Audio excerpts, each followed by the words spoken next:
pleasure to welcome all of you here to this exciting day for Honor Philippines. So a very warm welcome to our media. Started a revolution of durability, and of course, we started the year 2025 with a trend. Of course, as you may know, Honor X9 series, this is X9C, our third generation product.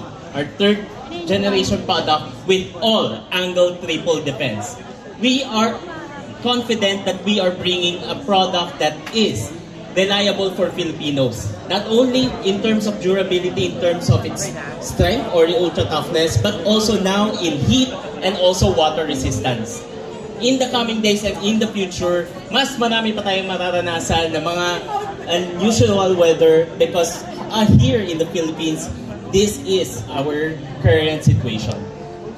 Of course, this is a smartphone that will be your reliable companion, and of course, built with 108 megapixel OIS camera, built with 6,600 milliamperes in terms of battery, 66 watts charging, and of course, lastly, our AMOLED screen to complete off a complete user experience in its price range.